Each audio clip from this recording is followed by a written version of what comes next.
Good evening. Welcome to this special edition of APTN National News. I'm Dennis Ward. The North American Indigenous Games finally happened earlier this summer in Chipuktuk, Halifax, after years of delays due to the pandemic. Over 10,000 spectators, combined with over 5,000 athletes, packed into the Scotiabank Centre for the NAG opening ceremonies. Here's a look at that ceremony.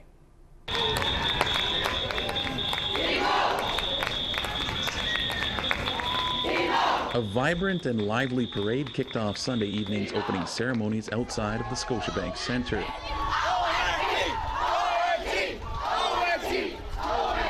Family and supporters lined the streets of downtown Halifax, many proud of those that are competing.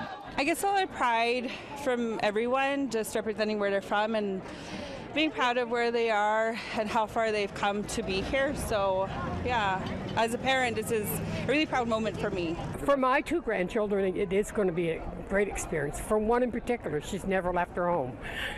The volleyball player has traveled the world to play volleyball. Just to see all these youths have that team spirit and enjoy themselves and be excited and inspired of all these people and the cheering on and how excited and how powerful it is to represent your own community, your own tribe. And I'm just feeling excitement for them too. It will just be amazing just to watch all of these young people. Yeah, be together. Yeah, that's going to be amazing.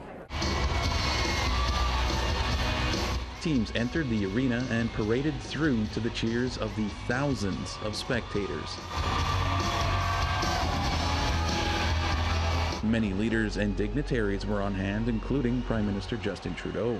So yes, over the coming week, we will be celebrating your athletic achievements. We will be celebrating the wonderful competitions and the camaraderie that happens at these games. But mostly, we will be celebrating the strength, the power, the achievements, and the presence and identity and culture and the future you represent. That is what we are here for. That is why we celebrate.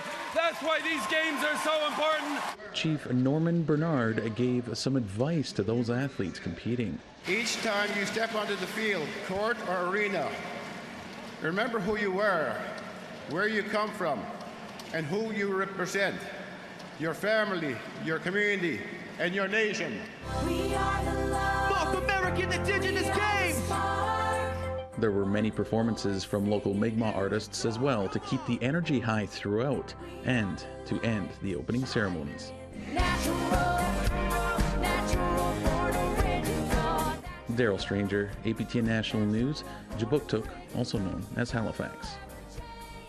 One of the first sports kicking the games off was soccer. The 16 and under men's Alberta team got a final practice in before starting their quest for a gold medal. With each pass and kick of the ball, Team Alberta is putting the final touches on preparations ahead of their opening day matchup against Team British Columbia. The team is shaking off the rust and using one final practice to ready their game plan. You won't be hard-pressed to find excitement from any of the boys on the team. I'm super happy to be here. I was really excited when I found out that there was even a chance that I could come to this, and happy to be a part of my culture and who I am and do it while playing a sport I love. I love the game soccer. It's just looking forward to the games. It's a great opportunity for Indigenous people such as myself, and just great experience overall. I'm a goalkeeper and I love playing keeper. It's just what I love. Sharing with your teammates, making friends, it's always the best. Oh yeah, the overall experience. Really far away from where we live. We're not going to Kamloops or something. We're all full way across the country and playing what we like to play. So it's great and it's different. Not everyone gets to do it. For Sangregret, the culture might be the most important part of the games. The culture aspect's probably more important because we're here for a week. We play one game each day, hour and a half game. Hour bus ride here, hour bus ride back. But at the end of the day, most of our time is we spent doing cultural things, going around the city, experiencing different things. So that's probably even more important. Daryl Stranger, APTN National News, Chipuktuk, also known as Halifax. Lacrosse was one of 3 traditional Indigenous sports at this year's North American Indigenous Games. Prior to one of the marquee games between Wisconsin and host Nova Scotia, there was a small ceremony.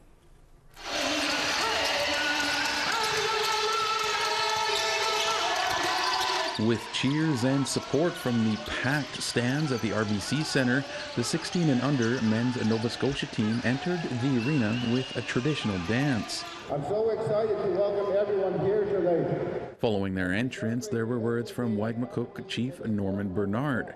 A ceremonial face-off was the final step in the small ceremony before the game. The game between Wisconsin and Nova Scotia was tightly contested throughout, with plenty of hard-hitting action.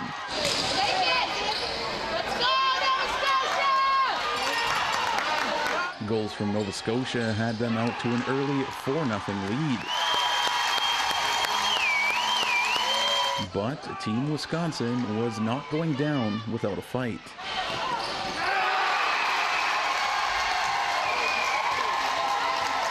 The game remained close until the final buzzer, which saw the hosts walk away with a 7-5 victory. For Nova Scotia's Brody Boyd, to play in front of the home fans and family was an experience like no other. That was crazy. We never play in this rink, and the other ones don't got stands, so this was nice to play in. Just play for our family. Despite the loss, Team Wisconsin players said the atmosphere gave them energy throughout. The cheering is almost like just like another boost to yourself. You make a big play, or the team makes a big play, you gotta do something.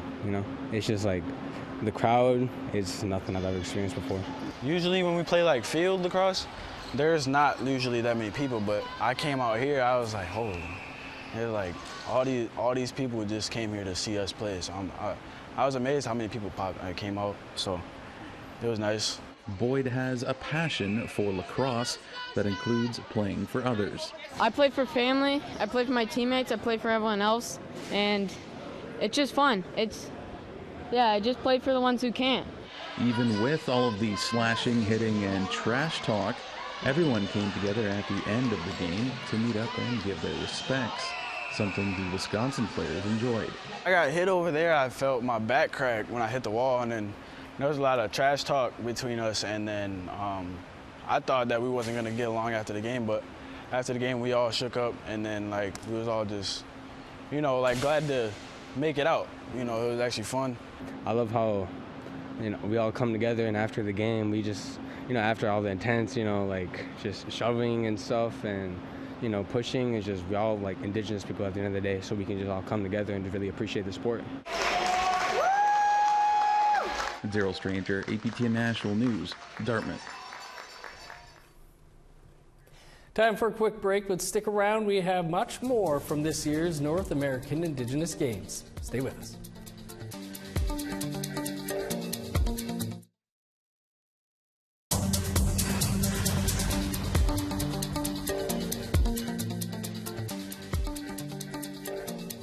Welcome back to the special edition of APTN National News. As mentioned, there were 3 traditional sports at NAG, one of them being archery, and one Mi'kmaq community hosted it, the Millbrook First Nation. As Angel Moore reports, the event kicked off with the first shot aimed into a stuffed bison. The first shot of the games, Mr. Vernon Glow. That's Vernon Glode of the Millbrook First Nation taking the first shot to open the NAG 3D archery.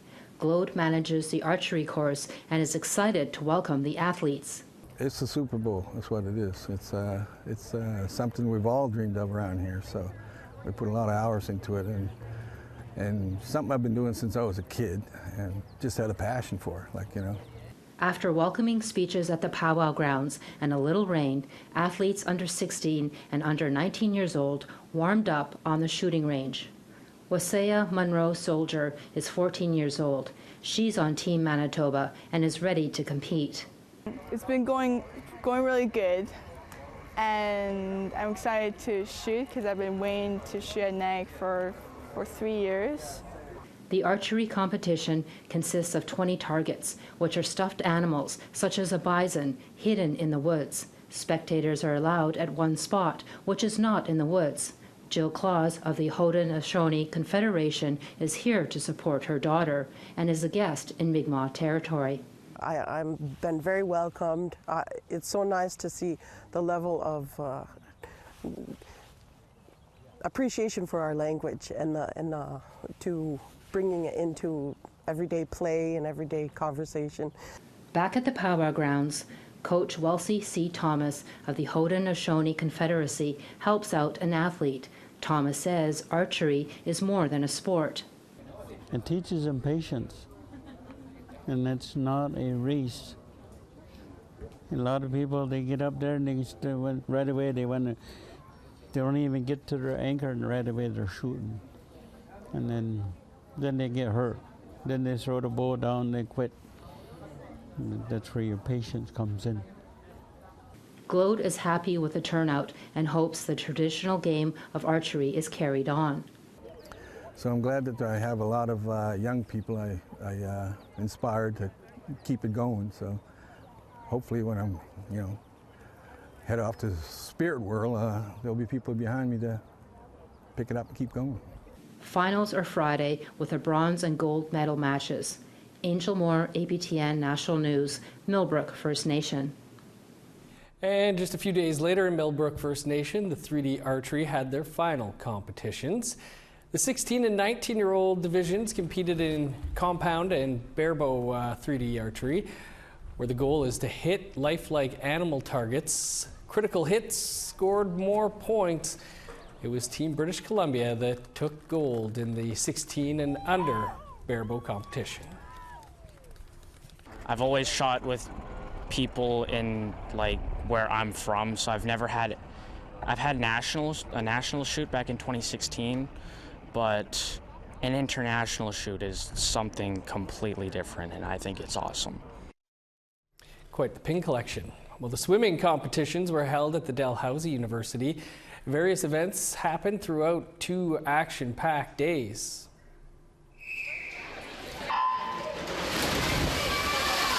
Swimmers from across Turtle Island were making waves in the Dalplex pool at Dalhousie University.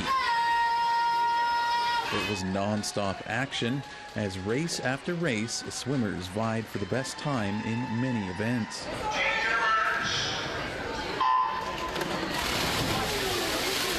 One of the swimmers competing was the lone representative from California, Maya Heidig. Team California! Heidig received some of the loudest cheers at the opening ceremonies alongside her mom and dad, and has made quick friends with some of the Wisconsin athletes. I don't know what I would do without them. This is my first time here, and I was so excited to come here, and I'm having a blast. For Wisconsin swimmer Abby Winicky, she's been waiting a long time to finally participate in these games. Personally, it's really exciting because we've waited 6 years. I was supposed to get 2 games actually, so I'm making the best out of my 1 games, and it's really excited to finally be here after waiting 6 years. Allison Giroux has participated in a NAG before, but not one of this size. Well, this is my 2nd games. It's very exciting. It's awesome to be here again, especially with all these other teams. Last time in Toronto, Toronto, there was only 3 teams, so it's very exciting. 15-year-old Heidig from the Piapot First Nation in Saskatchewan says competing against older competition can be a challenge. Sometimes it's really intimidating, but it just gotta be faster than them. For the Wisconsin swimmers, everyone has been welcoming. Everyone's kind of in their own niche, I guess. So they're like, oh yeah, good luck when you're up at the blocks, and they're like, oh, good job. And yeah, everyone's very inclusive and it's fun. I think for me it's been fun just meeting people from other states and other Indigenous athletes. It's been a really cool aspect. And even for Wisconsin, we have a huge team, and so just meeting people you don't even know and they're from your state is super fun. And I think pin trading has been super fun.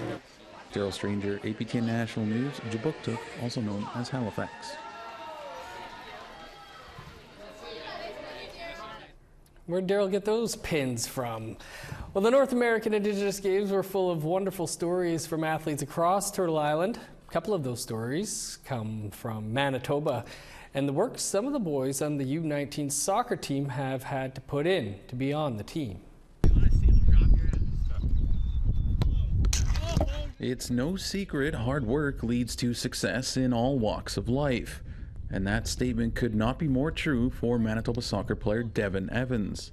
I've been training by myself for like the past 2 years. I had to teach my cousin how to play, and he's been helping me. That's why I'm here, because I learned about this and I knew I had to get better. So I was waking up 5 o'clock in the morning every day practicing, and then after that, eat and all that, do everything, and then I practice again like later at like 3 or 4. So I worked really hard to get here and to be on this team. That hard work paid dividends for Evans, who hails from Norway House Cree Nation in northern Manitoba. When I saw my name on that list, I was like in shock. I was like, I was just looking at it, I was like, my name's there, because it was exciting. And then my papa saw it too, and then he came to show me. I was like, I saw that. He was like, oh my God, I'm on the team. Like something like that. Because I was like really excited, because like I was scared if my name wasn't on there or if it was on there. As for what drove him to want to be here? I've never played soccer in a league like this. And I wanted to be here, and also I know I'm really good. I've been working to become very good. And I know everyone else here has been doing the same. So the challenge is like I want to see what's up, and see what I can do, and see how good I can do here. Coach Gary Swanson says Evans is as much a great person as he is a soccer player. He's a great human being, and I told him that. We've had team meetings or individual meetings, and I think he's going to be a fantastic leader one day. And I told him, just stay on the track you're on, because the world's open to you. And Evans isn't the only one with a unique story. Kenton Davis is part of the Manitoba squad seeking gold, and he's balancing nursing school along with playing soccer. Came here about a year ago to try for soccer, and I actually made it. And then same year I went to apply for nursing at U of M for Pine, and I got into that one too. So yeah, it's kind of cool to be playing soccer and going to nursing the following year. Swanson says the schooling shows the type of character Davis has. Kenton is he's a very intelligent young man. He's graduated from high school, and he got into nursing right away, and that really speaks to where he wants to go. He had a family member that was in nursing, and so he wanted to follow in that career path. And to get in from high school into nursing is amazing, because usually you have to have a couple of years of prep in university, and he got in right away. That just shows you what a unique young man he is. My godmother is a nurse, and I thought, hey, I want to become a nurse too. So I think by grade 6 I was pretty set onto that, becoming a nurse. So I just focus on my classes and getting good grades, I guess. Having aspects of culture is an important part of the overall team bonding. We went to Thunderbird House in Winnipeg, and we did a circle there, and we just shared stories about ourselves. Some of it was pretty hilarious, and some of it was pretty serious stuff, and we learned about each other, and that's really important, because once you know a little bit about who we are as people, it translates into the team itself. For both Evans and Davis, hard work is a key aspect in making any team. Working hard is everything, but if you don't know how to work smart, then working hard is not going to help that much. Just try your hardest and just have fun, I guess. Our practices just have fun, make new friends, right? Yeah, so I think if you just have fun and play your best, you probably make it. Manitoba will take on British Columbia for gold. Daryl Stranger, APTN National News, Jabuktuk, also known as Halifax. Time to step aside one more quick time. When we return, a final look back at this year's NAG.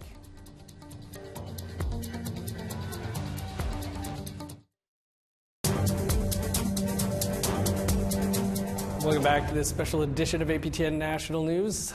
Team Saskatchewan had more than just athletes at NAG. There were also a few budding reporters that created an Instagram account. Angel Moore reports. These young reporters are not with any media outlet. They are Team Saskatchewan under 14 athletes. They interview other athletes for their Instagram account. Mila Stonechild says it's to have fun. We wanted to be able to give others a chance to be able to talk about themselves and what they like and what their interests are, but also do it in a fun manner with the speaker up close to make the voices funny and all that. The budding reporters began interviews when they arrived at the airport and posting on Instagram for everyone to see. Emily Watson says the entire team contributes. I came up with the first few questions when we were still just doing them at the airport, but then a couple of us, when we started doing more interviews with more people, everyone else kind of helped come up with more questions too. Sophia Thunderbird says the highlight of the week has been the competitions. Yes, it's actually really fun, enjoying seeing all the athletes actually compete, and then it's just fun. The tables were turned and the young newshounds interviewed yours truly, looking for a scoop about APTN News. You can check them out on their Instagram account, Team Sask NAG Interviews. Angel Moore, APTN National News, Chipuktuk, also known as Halifax. Well, NAG opened with the lighting of a traditional fire that happened at the Cultural Village at the Halifax Commons. Chris Stewart was there. This sacred fire, which will burn until the game's closing, means the 2023 North American Indigenous Games have officially opened.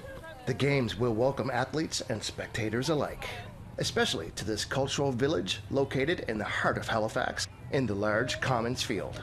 Vendors, music, and Mi'kmaq teachings await those who visit. Fiona Kirkpatrick-Parsons is the chair of the 2023 North American Indigenous Games. Kirkpatrick-Parsons is excited to welcome the teenage athletes. To have people coming from all across Turtle Island, from as far away as California, Yukon, Nunavut, Nunatsiavut, Florida, all parts in between, it's amazing to think that they're all coming here, all these youth, aged 13 to 19, are here to meet each other and compete against each other and make friends and share culture. It's such a beautiful feeling, and a celebration of Mi'kmaq culture too, which is the host culture for these games, and it's a beautiful culture. The event has been a long time in coming. Originally scheduled for 2020, the COVID pandemic delayed the games until now. George Tex Marshall is the president of the 2023 Games Host Society. So they're going to learn a bit about our language. They've obviously learned about ceremony with the sacred fire. We're also going to have displays of our traditional game known as Waltes, and that game has been with us since time immemorial. He says the games will feature good battles between the teams. Quality of the competition here is very high. There's some excellent athletes and teams that will be competing here this week from all over Turtle Island. Competition will continue until next Saturday with 756 Indigenous nations competing in 19 sports and venues. Chris Stewart, APTN National News, Halifax. Great competition it was the entire time, great coverage. That's all the time we have to look back on the North American Indigenous Games. For much more Indigenous news coverage, though, you can head on over to our website, aptnnews.ca. For all of us here, Marcy, thanks for joining us. I'm Dennis Ward. Have a great weekend.